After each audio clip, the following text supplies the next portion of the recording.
Hello, hello. Welcome to San 11 Quintaro. Kamusta po kayo? Kamusta po ang mga Sagittarius? Um, thank you nga pala sa mga nag-subscribe at mga magsa-subscribe.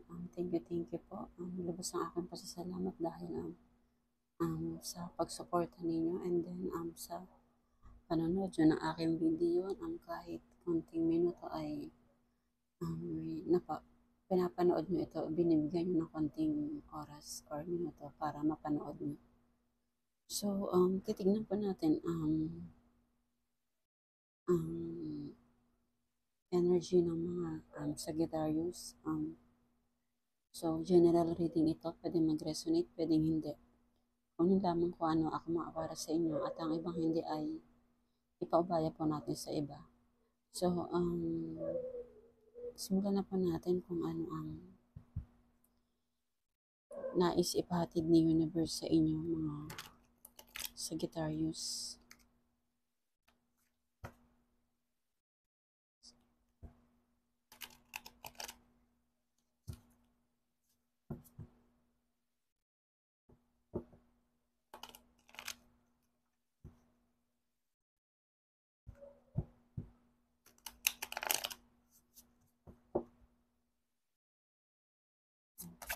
Holy Spirit, Angel Spirit, bigyan po sa akin ng mensahe ng mga Sagittarius.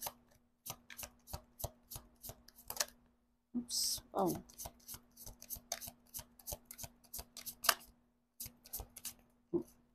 Wow. Six of Cups. Page of Swords.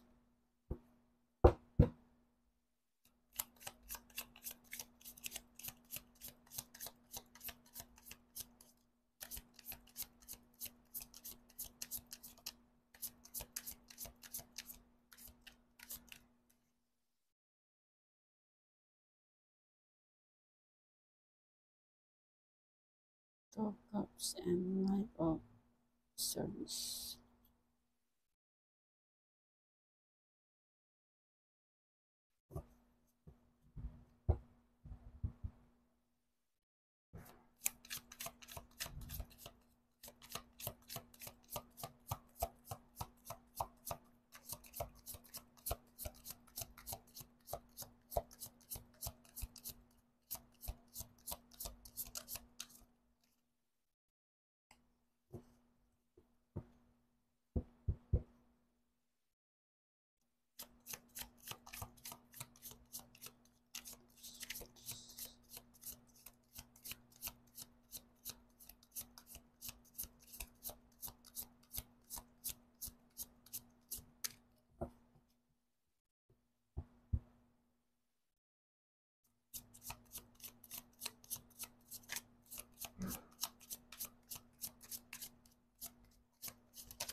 Okay. Wow. Ten of Cups. The bottom of the deck is Ten of Cups. Okay. Let's see. Two of Swords. Why?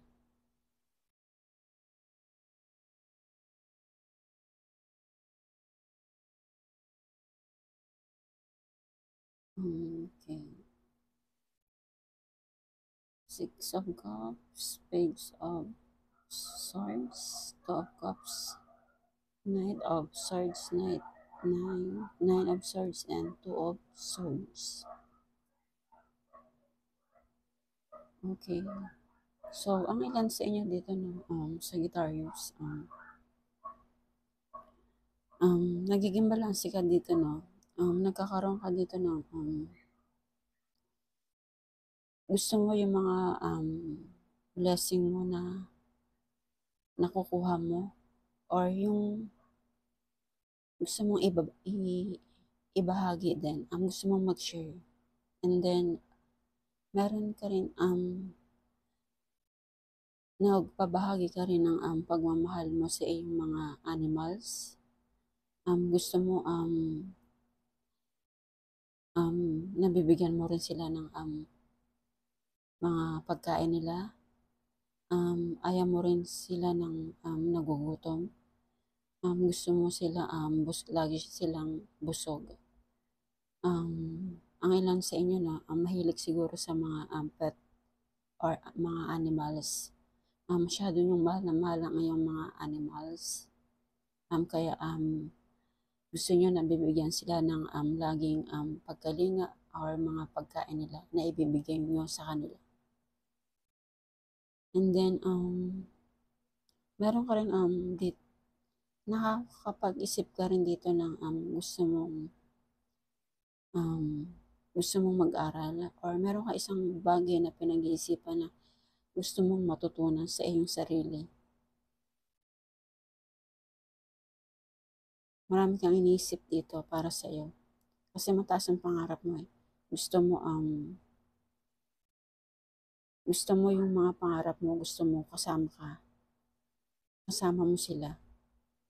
Kaya nagkakaroon ka dito ng pag-aaral or gusto mo sumubok ng gusto mong sumubok ng mga bagong matutunan. Maraming mapag-aralan, maraming matutunan para sa iyong mga plano sa iyong buhay. And then, meron din dito meron ang isang tao na may gustong mag-offer ng pagmamahal. Meron siya yung gustong mag-offer ng pagmamahal niya para sa iyo. Or siya, mahal mo siya. And then, kaya siguro gusto mo gusto mo siyang habulin. Gusto mo siyang makuha. Kasi mahal mo siya eh. Nagkakaroon ka ng pagmamahal para sa kanya. Ayaw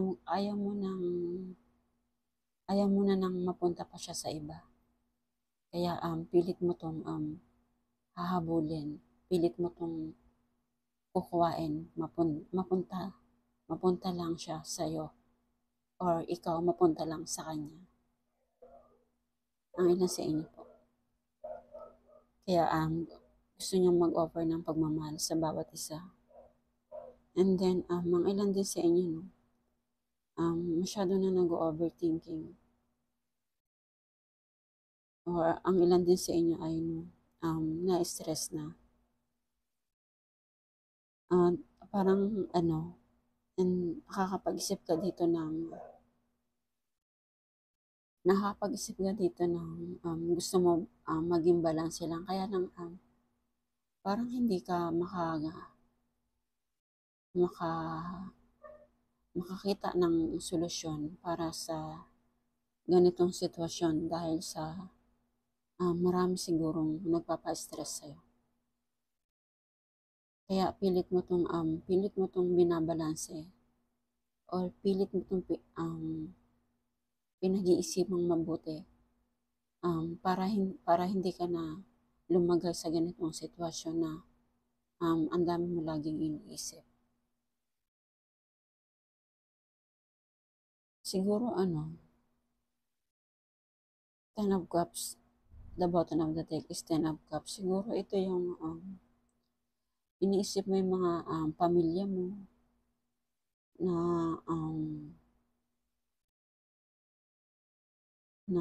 yun nga siguro may mga sitwasyon na siguro nagkukulang ka na sa kanila, nagkukulang ka na ng pagmamahal sa kanila. Kaya ito rin siguro yung iniisip mo para sa pamilya mo. Hindi mo maibigay yung mga kailangan nila. Kasi ano eh, nagkakaroon ka dito ng ano eh, pinag-iisipan mo na mabuti kung talagang um, yung ibibigay mo ba ay um, yung yung ano ba, yung halimbawa, ganito, yung sa halimbawa sa pamilya mo, merong gustong magpabili ng gustong-gusto nila pero hindi mo maibigay. Hindi mo maibigay yung kaligayahan nila kaya nagkakaroon ka ng depression or stress sa iyong sarili. Kasi yung mga kailangan nila hindi mo naibibigay para sa kanila.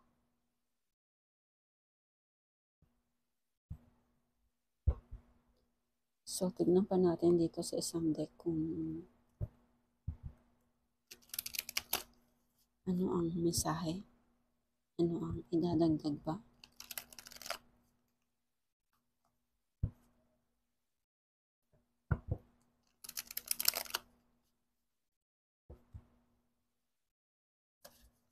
Holy Spirit, Angel Spirit, bigyan mo pa ako ng mensahe para sa mga Sagittarius. Oops. Wow. Cute naman ang aso. Kapag talaga kayo sa mga animals. No?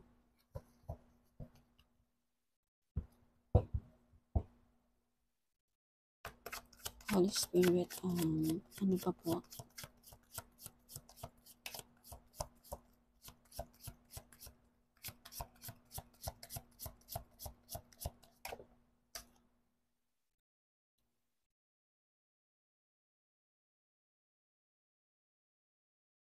Night.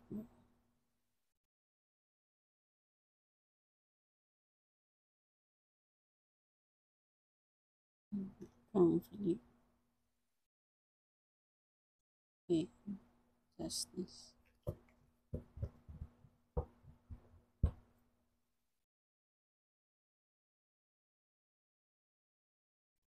Okay, okay.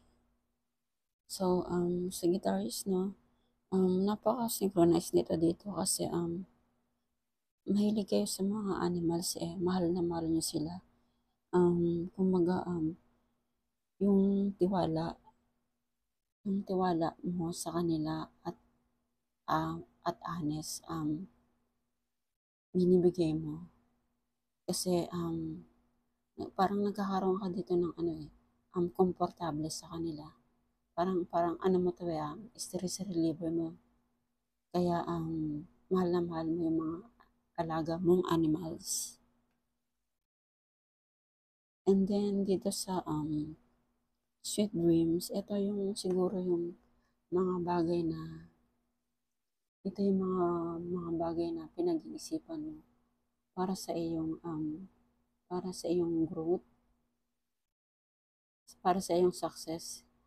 Dahil sa sobrang marami ka nang naiisip na idea dito, talagang ano no, pinapakita na sa iyong mga panaginip kung ano yung mga gagawin mo. Tinutulungan ka na ni universe kung ano yung mga set goals mo para sa iyong buhay. And then, ang ilan sa inyo, no, sometimes natatakot kayo dito, baka magkaroon ng conflict ang inyong, yung mag-over sa'yo ng pagmamahal o yung nagmamahalan na gusto ka niya at gusto mo rin siya. Ang natatakot ka dito, baka magkaroon ng hindi magandang kalalabasan. Siguro, naiisip mo na, naisip mo na baka hindi siya, baka meron siyang iba or baka mag-away lang kayo. Kaya nagkakaroon ka dito ng mga, kumbaga ang pinangungunahan mo, pinangungunahan mo yung sitwasyon na nag-iisip ka na agad ng hindi magandang bagay para sa iyong um, papasukan na relasyon. Ah, natatakot ka kasi, sa baka may mangyaring iwanan ka, mga ganyan. And then, ang ilan din sa inyo, no, yun na nga, parang hindi ka dito makapag-isip ng maayos na dahil nga sa pagkakaroon mo ng hindi magandang pag-iisip, nagkakaroon ka ng depression or stress sa iyong sarili. Kaya minsan nga hindi mo makita or hindi mo mabalanse yung mga problema na dumarating sa iyo. Pero kailangan niyo po siyang balansahin kasi kayo rin po ang maapektuhan dito kapag lagi niyo po iniisip yung mga hindi magagandang mangyayari o yung mga hindi magandang nangyari. Kailangan gagawa po kayo dito ng paraan para pumasok yung mga magandang resulta para sa iyong buhay at maibigay nyo yung kailangan ng iyong pamilya. Huwag kang mag-focus sa ganitong problema o sa ganitong sitwasyon na parang hindi ka na makagalaw. Kailangan mo gumawa ng paraan, kailangan mo kumilos. Kailangan balansehin mo para yung mga needs nila ay maibigay mo ng family mo.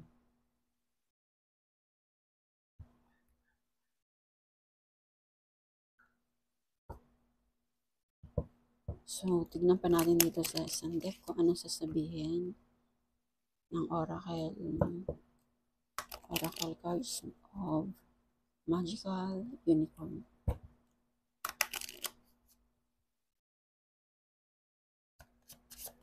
Holy Spirit, bigyan po sa akin mensahe para sa mga Sagittarius. Okay. So, thank you, Spirit. Isa pa po.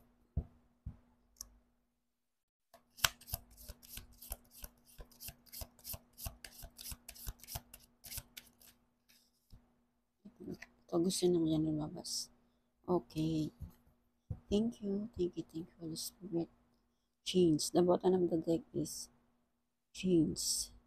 The changes that you are going through are positive. Yes. Okay, thank you po. So, ito na nga.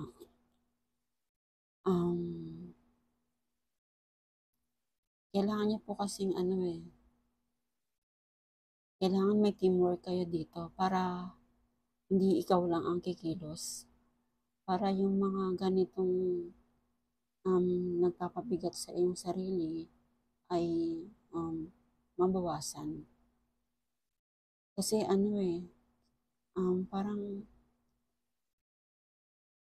parang kinukuha mo kasi lahat ng obligasyon ng pamilya mo.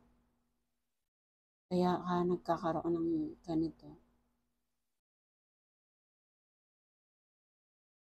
Kaya hindi ka masyadong makakilos. So, teamwork. Work with others to make this situation come about. See? Kailangan ng teamwork dito. Hindi lang ikaw ang kikilos. Para maging magaan lahat. At relax, everything okay. Do not worry. It's all going to be fine. So, yan nga, kailangan nyo pong maging relax. Lahat ng mga bagay-bagay ay magiging okay. Huwag ka mag-alala. Lahat yan ay mapapalitan ng magkakaroon yan ng kasagutan or magiging okay lahat yan. Basta kailangan nyo lang po ng teamwork para mapagaan lahat yan. Para hindi ikaw magkaroon ng magkaroon ng ganitong senaryo na nahihirapan ka na, para pumasok tong relax sa iyong sarili, para maging kalma ka. You need a teamwork if nahihirapan ka na. So, Sagittarius, yan muna sa ngayon. Yan muna sa ngayon. Thank you. Thank you for watching and God bless.